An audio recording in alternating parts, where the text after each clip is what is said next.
여러분 안녕하십니까, 강신일 변호사입니다. 지금 명태균 의혹의 규명을 위해서 김종인과 이준석을 조사하겠다는 지금 검찰의 입장이 나왔습니다. 저는 이미 예상했던 것이지만 역시 명태균 게이트는 이준석 게이트다라고 하는 것을 검찰이 확인해주고 있습니다. 이 소식 빠르게 전하겠습니다. 소식을 전하기 앞서서 강신업TV의 구독자가 아니신 분께서는 지금 바로 구독 버튼을 눌러주시기 바랍니다.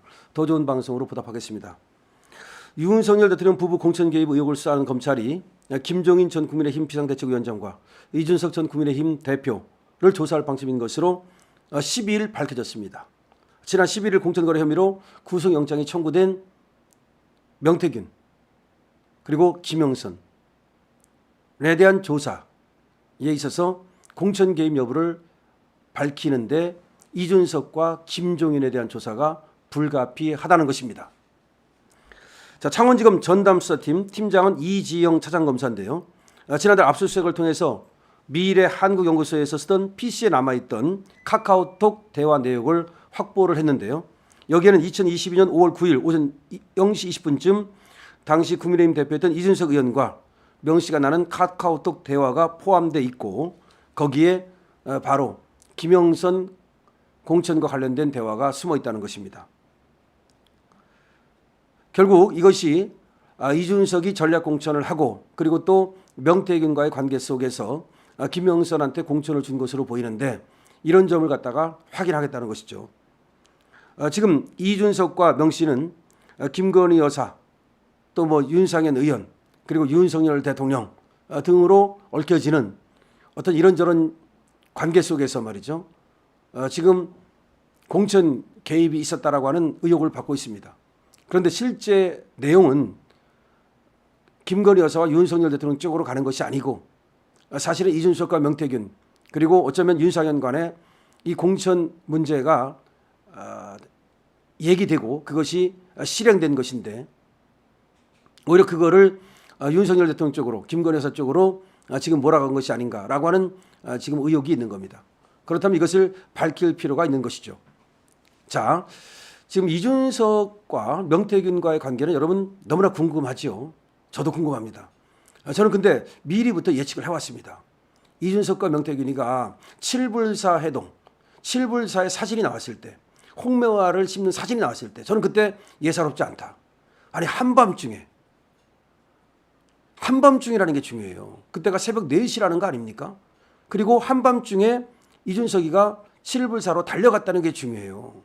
그 다음에 천하람이가 순천에서 달려왔다는 게 중요합니다. 그리고 김영선이가 거기에 묵고 있었다는 게 중요해요. 그 다음에 김영선이 거기에 일주일 동안 머물렀다는 겁니다. 그리고 천하람이가 2박 3일 머물렀다는 거예요. 그러면서 뭘 했느냐? 얘들이 놀지는 않잖아요. 김건희 여사와 김영선 사이에 있었던 어떤 텔레그램인지 카톡인지 그걸 까겠다. 그래서 서울의 국회에 소통관에 가서 김건희 여사 공천 개입을 까발리겠다는 음모를 꾸몄다는 게 중요해요. 그러면서 김영선이가 개혁신당으로부터 비례대표를 받기로 했다는 게 중요해요. 나중에 이것이 나가리가 됐지만 사실은 말이죠. 이준석 차원에서는 김영선한테 개혁신당에 공천을 주기로 했던 거예요. 비례대표를. 그런데 그 다음에 무슨 문제가 생겼느냐. 허은하라든지 내지는 그 당시에 뭐 금태섭 내지는 김종인 등이 다 반대를 한 거예요. 아니 김영선한테 비례대표를 줬다가는 개혁신당 말아먹는다. 그래서 여기서 스탑 제동이 걸린 거야. 그러면 이준석이는 왜 김영선한테 비례대표를 주려고 했을까라는 게 중요해요. 바로 명태균 때문이라는 거죠. 저는 이걸 간파했던 거죠. 명태균이가 김영선이에 대해서 비례대표를 주라고 얘기했던 거고 당시에 또 하나가 뭐냐면 그 조건이 있어요. 김건희 여사를 까발리라는 거야. 까발리라.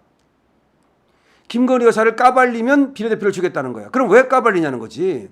왜 그런 것 음모를 꾸몄냐는 거지. 이게 바로 협박이에요. 자, 생각해 보십시오.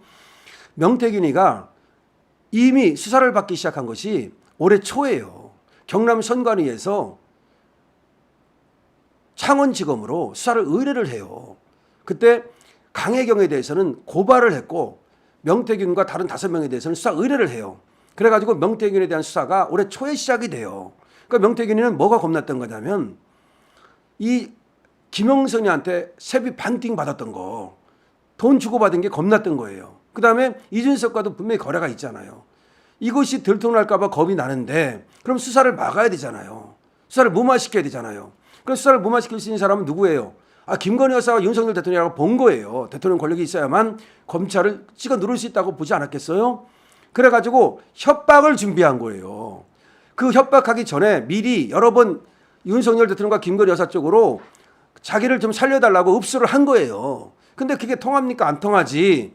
안 통하니까 야 그러면 김영선 공천에 김건희가 개입했다고 해서 국회 소통관에서 기자회견을 하자.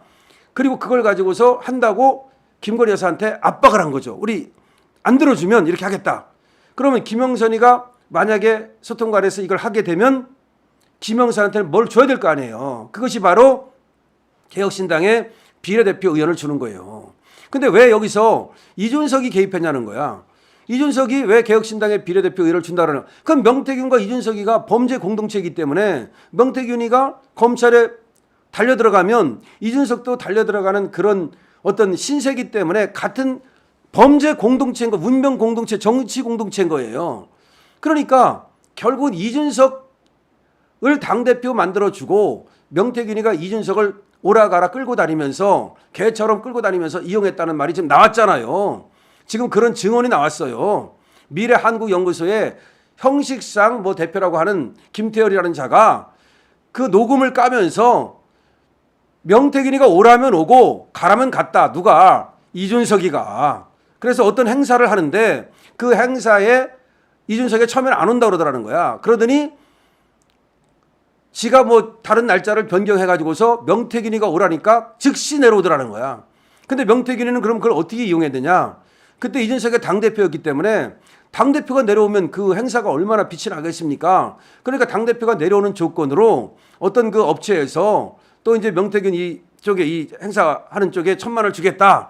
뭐 그런 식으로. 그래서 이준석이가 내려왔을 때 2억 원이 거쳤다는 거예요. 근데 그 2억 원을 갖다가 명태균이가 썼다는 겁니다. 그럼 뭐예요 결국은? 이준석이는 광 팔아주고 명태균이 돈 벌고 또 이제 명태균이가 이준석 원래 그 정치 작업으로 써야 될 돈을 지가 대신 써주고 이 김태열이라는 놈이 무슨 얘기를 하느냐면은 이준석이는 명태균 때문에 돈 안 들이고 당대표가 됐다. 그러니까 명태균은 이준석을 당대표 만들어주고 그 반대급부를 받은 거죠. 그것이 바로 김영선 공천이고 김영선한테 돈 반띵 세비 받은 거고 이렇게 되는 거예요. 그래서 결국은 이제 창원지검에서 이준석을 불러서 조사한다는 겁니다. 근데 김종인도 불러서 조사할 수밖에 없다는 거야. 왜냐하면 김종인하고 명태균하고 주고받은 카톡 대화도 엄청나다는 겁니다. 이준석하고도 엄청나다는 거야. 이것들이 그러니까 자기들 딴에 하나의 그 멘토로 그 모신 것인지 김종인이 그 지금 명태균을 멘토로 모셨다는 얘기까지 있어요. 이준석도 완전히 명태균한테 끌려다니면서 명태균이 하자는 대로 한 것인지 하여튼 간에 지금 이준석, 김종인까지도 명태균 게이트에 끌려 들어가 가지고 이제 수사를 받게 됐습니다. 추이를 지켜보겠습니다. 강신업 TV입니다.